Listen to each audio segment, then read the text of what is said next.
गुरु रूप प्यारी साध संगत जी, दास का आप सभी पवित्र आत्माओं के श्री चरणों में कोटि कोटि प्रणाम है।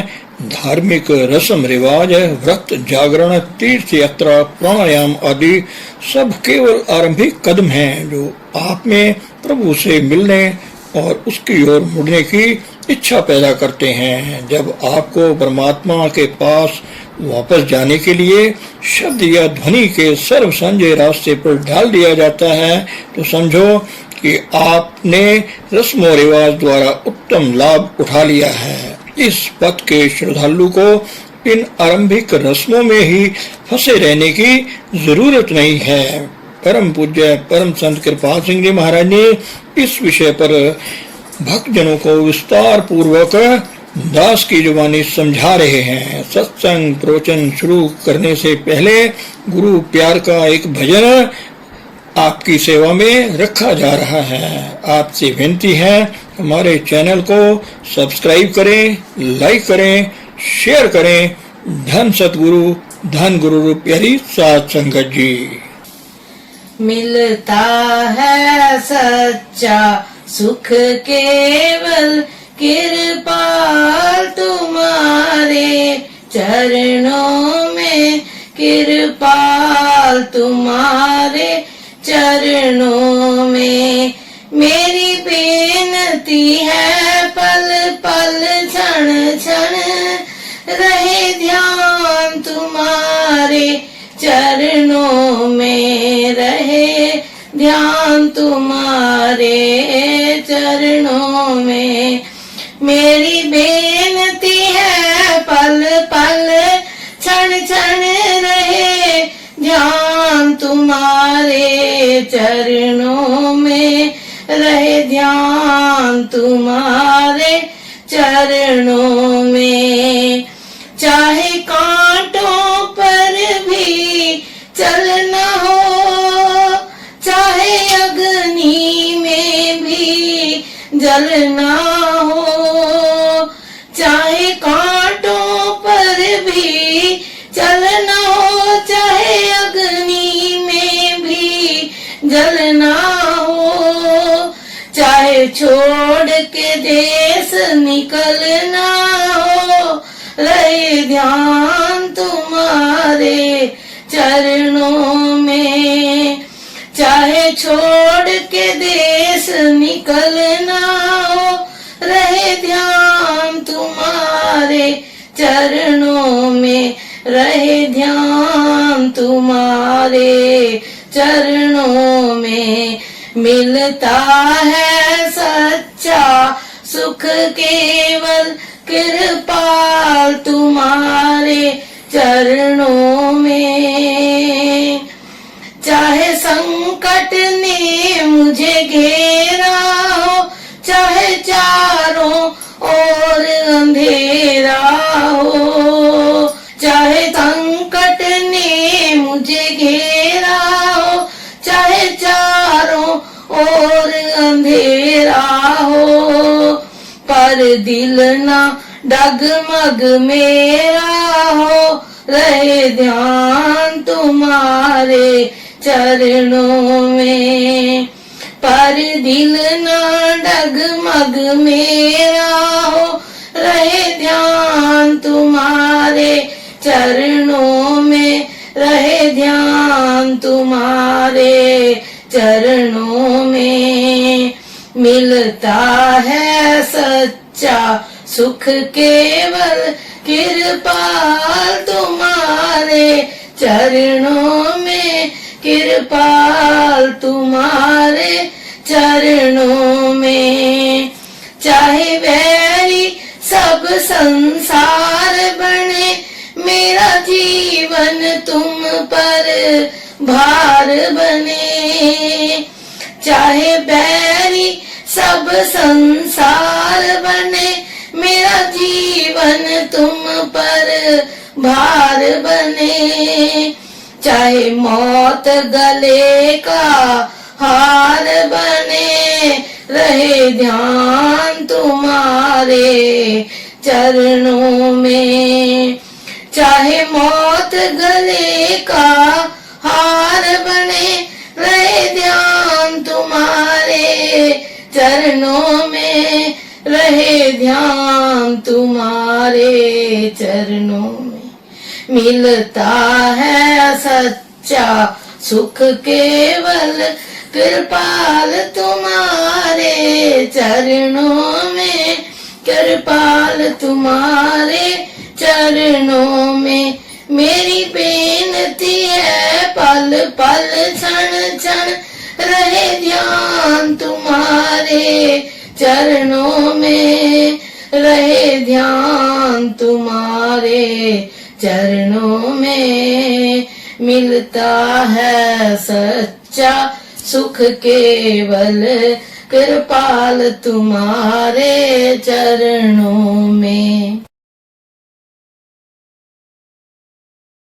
गुरु रूप प्यारी सात संग जी परम पूज्य परम संत कृपाल सिंह जी महाराज जी अनमोल वचनों में फरमा रहे हैं धर्म क्या है और क्या बन गया है। महाराज जी फरमाते हैं धर्म वास्तव में वह है जो आत्मा से संबंधित तथ्यों के बारे में बताए, परंतु आजकल धर्म ग्रंथों और प्राचीन ऋषियों मुनियों की जीवनियों को पढ़ सुन लेना ही धर्म समझा जाता है।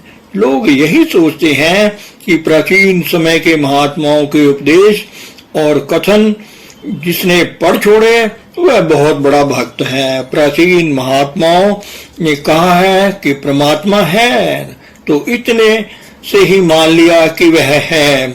उसे कैसे देखा जाए या पाया जाए इस बात के बारे में वे कभी नहीं सोचते। कुछ लोग इस खोज में लगे रहते हैं कि नए और पुराने विचारों का मेल कैसे किया जाए। कुछ ऐसे भी हैं जो सामाजिक आचार व्यवहार के नियमों पर बल देते हैं और नेक पाक तथा सदाचारी जीवन को ही धर्म का पूर्ण रूप समझते हैं तथा कथित धर्म के नेता अपने अपने धर्म का ढोल पीटते रहते हैं।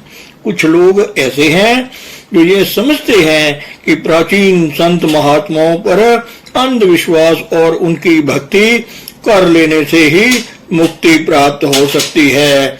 वे ये नहीं समझते कि प्राचीन संत महात्मा अपने अपने युग में उस समय की आवश्यकता को पूरा करने के लिए आए और अपना काम करके चले गए। उन्हें गए हुए सैकड़ों वर्ष हो गए हैं। आजकल के प्रचारक अपने अपने मत पर इतना अधिक जोर देते हैं कि उन्हें असली सत्य को बिल्कुल भुला दिया है। धर्मांधता के कारण से इस सच्चाई को दुनिया के आगे रखना भूल जाते हैं कि परमात्मा है और सच्ची पूजा से ही जीव की आत्मा परमात्मा से जुड़ती है। परिणाम ये हुआ कि धर्म के नाम पर कट्टरता बढ़ती जा रही है और जगह जगह उपद्रव हो रहे हैं। सबसे बुरी बात तो ये है कि धर्म के नाम पर अनेक खून खराबे और बुराइयां की जा रही हैं। धर्म का वास्तविक अर्थ है वह मार्ग जिस पर चलते हुए प्रभु के घर पहुंचा जाए। यही योग भी है। चित्त की वृत्तियों को रोकना योग है। आत्मा का परमात्मा के साथ जुड़ने का मात्र एक साधन है, स्वयं योग नहीं। इसलिए सच्चा योग या धर्म एक ऐसा मार्ग है जो परमात्मा की ओर ले जाए। परंतु अफसोस ये है कि संकीर्ण विचारधारा, बुद्धि की कमी और अज्ञानता के कारण मनुष्य तीर्थ यात्रा, दान, हवन आदि बाहरी साधनों को धर्म समझ बैठा है। धर्म का पालन करने के लिए वह विशेष प्रकार के भेष बनाता है और जन्म से लेकर मृत्यु तक विभिन्न सामाजिक नियमों का पालन करता रहता है। विशेष अवसरों पर विधि पूर्वक श्लोकों और मंत्रों का उच्चारण कर लेता है या करवा लेता है और समझता है कि वह बहुत बड़ा धर्मात्मा है। संसार के सब लोग किसी न किसी बाहरी काम में लगे रहते हैं। प्रभु की बादशाहत की ओर किसी का ध्यान नहीं जाता। वह एक ऐसा अनजाना देश है जिस ओर जाने का कोई नाम नहीं लेता। संत महात्मा उधर जाने के लिए जोर देते रहते हैं, वे समय जन्म मरण के बंधनों से आजाद होते हैं और जीवों का उपकार करने के लिए शरीर रूपी मल मूत्र का चोला धारण करते हैं। सब धर्म ग्रंथ परमात्मा के गुण गाते हैं, परंतु उन ग्रंथों के असली तत्व को समझने वाले ऐसे महापुरुषों की कमी हो गई है, जिन्होंने मन इंद्रियों के घाट से ऊपर उठकर उस परम सत्य का स्वयं अनुभव किया हो। यही कारण है कि वह परम सत्य हमारी पकड़ से बहुत दूर हो गया है। धर्म वास्तविक रूप में अपना महत्व खो बैठा है और कर्म कांड आदि बाहरमुखी साधनों का रूप बनकर रह गया है। कोई विरला व्यक्ति होगा जो पिंड से ऊपर उठने और आगे जाने का मार्ग बता सके तथा शिष्य को दिव्य मंडलों में ले जाता हुआ धूर्धाम पहुंचा सके। अपने आप को महात्मा कहने वाले अनेक लोग हमें इस माया जाल से बाहर नहीं निकाल सकते। ये तो समय इसमें फंसे पड़े हैं। वे हमें केवल इतना सिखाते हैं कि प्राचीन ऋषियों मुनियों और अवतारों आदि की पूजा करो और उनके वचनों और सिद्धांतों पर श्रद्धा और विश्वास रखो।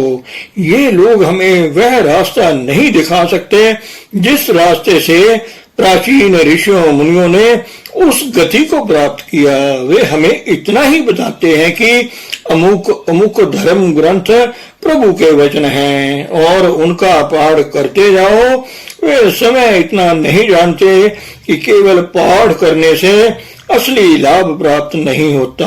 हाँ, प्रभु प्राप्ति के लिए रुचि अवश्य पैदा हो सकती है यदि उन्हें समझकर पढ़ा जाए। जब तक उन धर्म ग्रंथों में वर्णित आत्मा संबंधी अनुभव हमारे अपने अनुभव नहीं बन जाते, तब तक हमें कुछ प्राप्त नहीं हो सकता। धर्म ग्रंथ में बाहरी ज्ञान भले ही करा दे या आध्यात्मिक यात्रा का कुछ वर्णन भी हमें दे दे, परंतु वे हमें उस मार्ग पर नहीं ले जा सकते, हमारी शंकाओं का समाधान नहीं कर सकते तथा हमें एक दूसरे मंडल में नहीं ले जा सकते। ये मंडल ऐसे स्थान हैं जिनका शब्दों द्वारा वर्णन नहीं किया जा सकता। आंतरिक मार्ग में जो रुकावटें और कठिनाइयां आती हैं, उनमें भी ये धर्म ग्रंथ हमें नहीं बचा सकते। अपने को विद्वान कहने वाले लोग जो पक्ष प्रस्तुत करते हैं, उसके प्रमाण में धर्म ग्रंथों से चुनकर उदाहरण और श्लोक आदि प्रस्तुत कर देते हैं, परंतु जब व्यवहारिक ज्ञान और व्यक्तिगत अनुभव का प्रश्न उठता है तो पता चलता है कि वे उस विषय में उतने ही अज्ञानी और कोरे हैं जितने कि उनके श्रोतागण या अनुयायी। सच तो ये है कि जब तक मनुष्य पूर्ण रूप से चेतन होकर अपनी आत्मा को परमात्मा से जोड़ नहीं लेता तथा उस प्रभु के गुण और सत्ता को अपने अंदर धारण नहीं कर लेता, तब तक उसके सब कर्म धर्म चाहे वो कितने भी ऊंचे हों, कोई खास फल नहीं देते।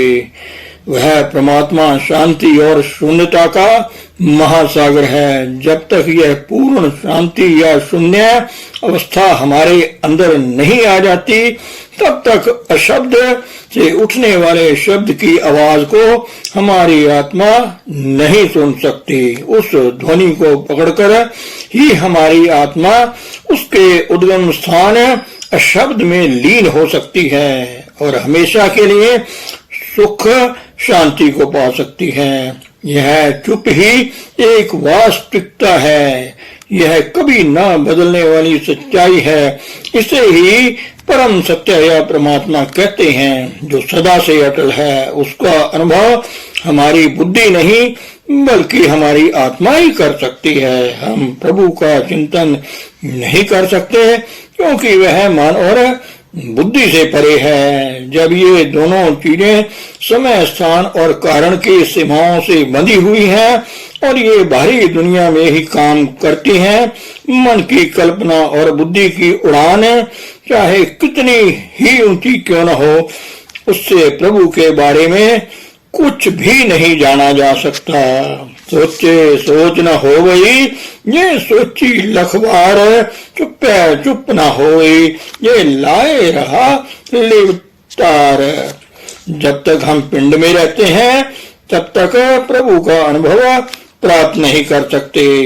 जब हम मन और बुद्धि को परे रखते हुए इंद्रियों के घाट से उठने लगते हैं, तब हम पिंड, अंड और ब्रह्मांड से पार होते हुए आगे बढ़ते हैं। तब जाकर उस परमेश्वर का साक्षात्कार होता है। वह परमात्मा अति सूक्ष्म और अगम है।